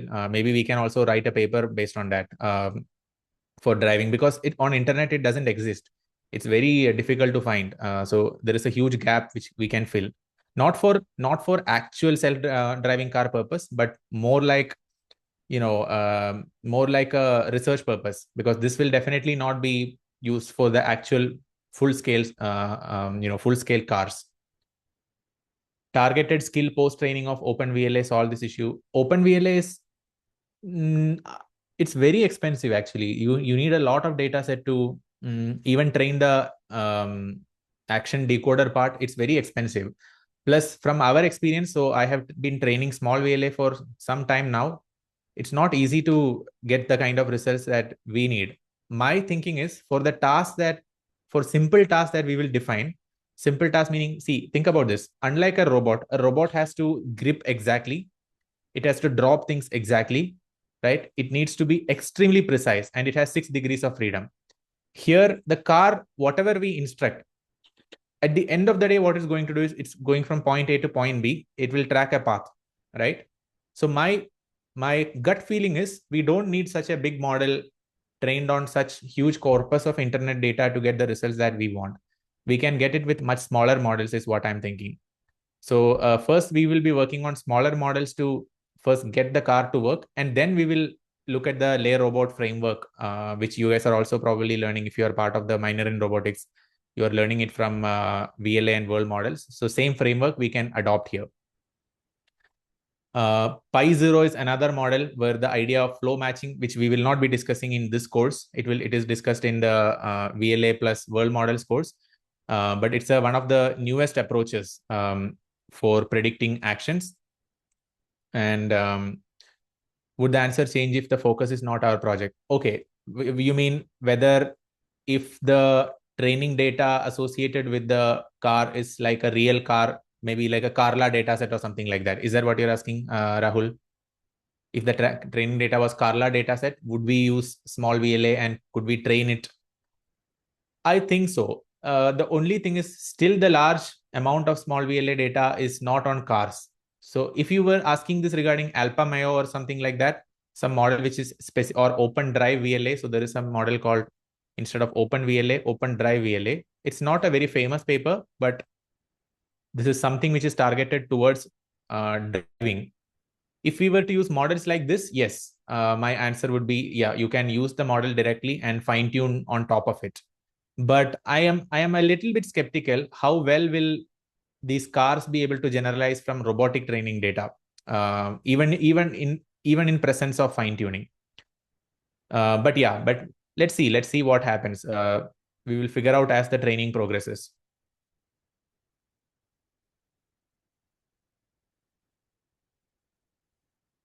And the most recent one is called Alpha Mayo. Alpha Mayo inference, by the way, is kind of easy. I had done it like last week. So the goal of this is not to just go through all the models, right? Alpha Mayo model part is not that difficult. It has 4 camera inputs. Language input, Cosmos, is called as the backbone part. It's the overall size of the Alpha Mayo architecture. I think it is, it's less than 20 billion. I'm not sure. Let me check.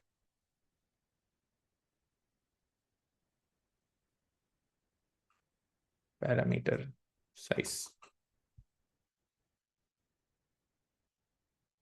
Okay, it's 10 billion. The whole set of parameters is 10 billion. So it's like comparable to open VLA model. Then 2 questions. When is the VLA plus world model? What tools do you use for presentation? Yeah. So VLA plus world model session is happening on Saturdays at 8 a.m. IST. It is, from what I understand, it runs for more than 2 hours. So maybe it is still running. I don't know if Rajat has finished today's session or not. VLA, and there I'll just show you the website so that you guys know what I'm talking about. So we currently, what we are discussing is purely vision language action for autonomous driving. We are not looking at SO101 robot. But there is another one called VLA plus world models, which Dr. Rajat is teaching, where the main idea is SO101, can we train it on concepts such as world model? We don't want to go into the details of it right now because it will prolong our session. I can't explain world model in like 5 minutes. I will need 15 minutes. But world model is one of the latest things. You might have seen Jan LeCun has left Meta and he has started a separate company and he has raised like $1 billion or something like that, right? Basically, he is trying to work on world models. In the most simplest sense, basically world model is this. You take a large number of videos from internet, from YouTube, where physical things are happening. People are running, people are jumping, car is being ridden. Basically, physics happening in the world. And you train a world model to simulate itself what could be the next action. So a world model basically can imagine what will happen. Imagine meaning it can produce the next observation provided a given action. Typical models like VLA cannot imagine what will be the outcome of an action, right? It cannot produce the outcome. Outcome is something which it observes. You take an action, you drive the car forward, then the camera sees, once you move forward, what is there in front of the camera. In world model, before it takes the action, it can already produce what the camera output may look like. So it produces an image also as the observation. So basically it can imagine it has a model about the world where it knows when an action is taken, what may happen in the world. It's slow, of course, it's much slower. It's much more complex, but it is one of the newest directions that the robotics is taking.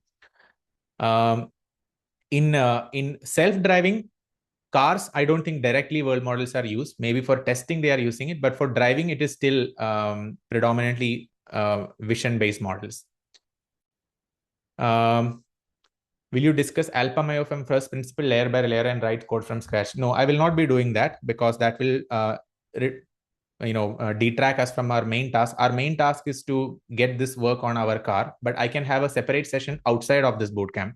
I'm anyway personally very interested in Alpha Mayo architecture, so I'm anyway planning to do it, but not as part of this bootcamp, because we have a very focused goal. Our focus goal is how can we accomplish self-driving with vision, language, action? Can we talk using language? Can we condition it? And then can the car obey that language conditioning, and can the results be as we expect?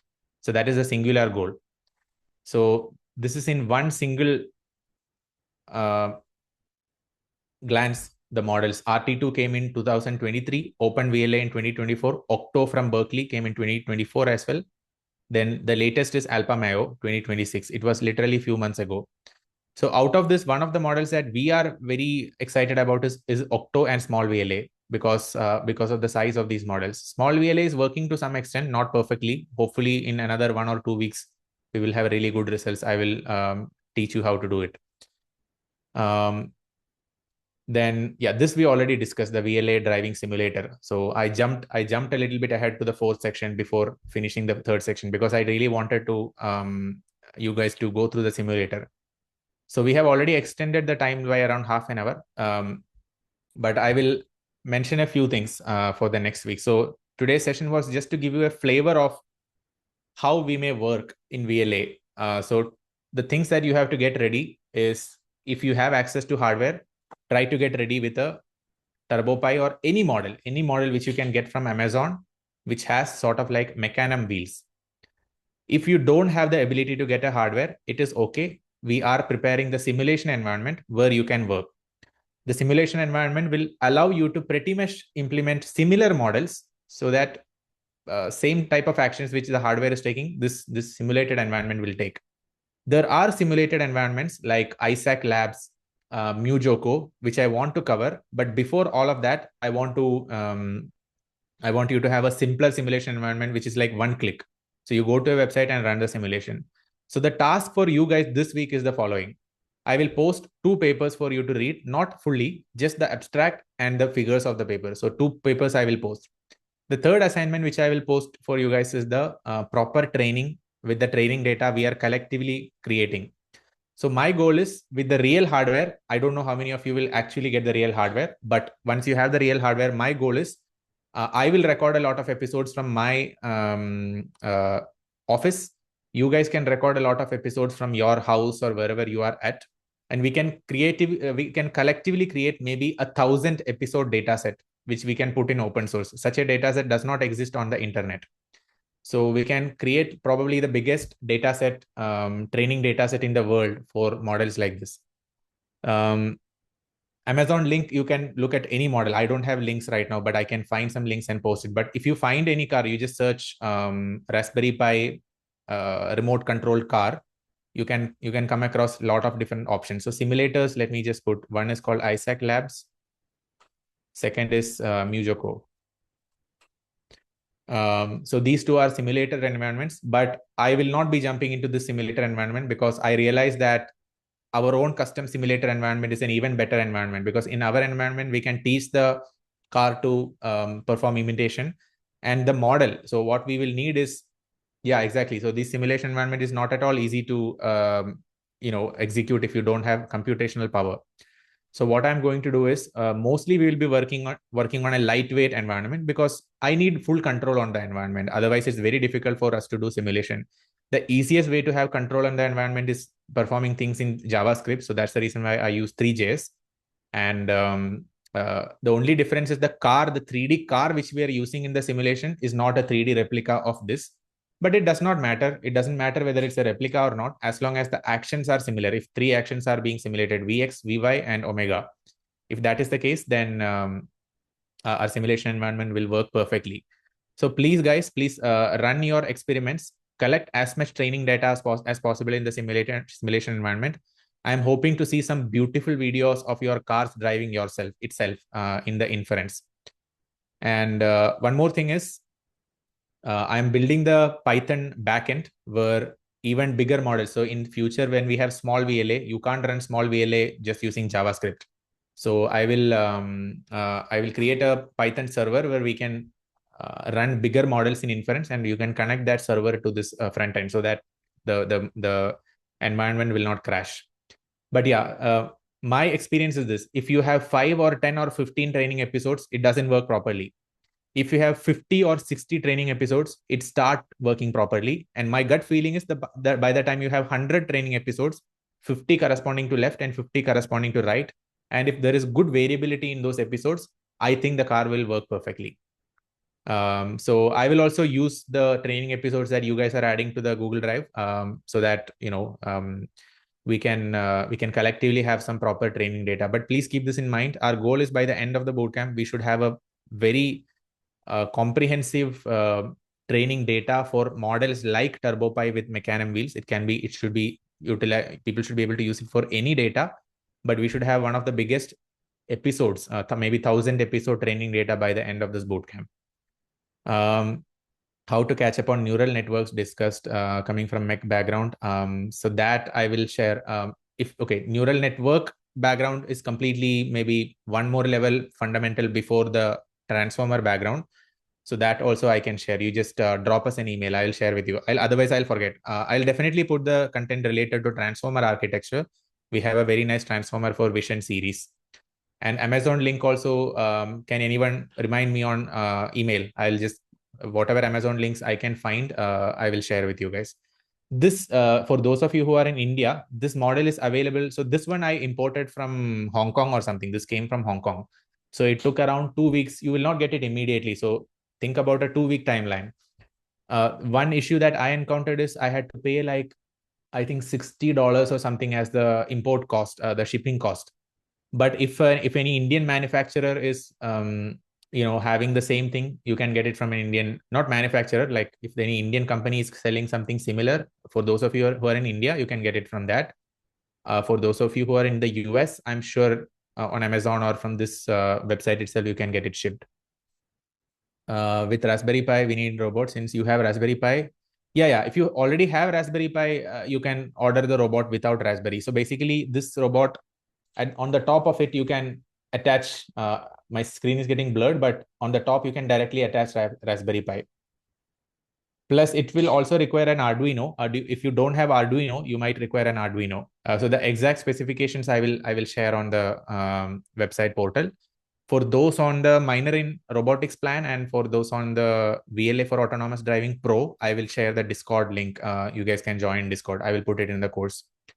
So thank you so much, everyone. Today's lecture, I know it went a little bit ahead, but next lecture onwards, I plan to stop it at roughly 1.5 hours mark. I don't want to prolong it, but you can expect some lectures to go extra. So we'll meet again next Saturday. Please work on the assignment by then. I will share everything in the course dashboard. Yes, I will post the recording also of the lecture. Thank you so much. So please go through Transformers for Vision Bootcamp. I will share the bootcamp link also in the lecture. Today's was an introductory session. I know many concepts are unfamiliar. We have to go deep into the concepts, but we'll do that in the upcoming lectures. Thank you so much and see you next Saturday.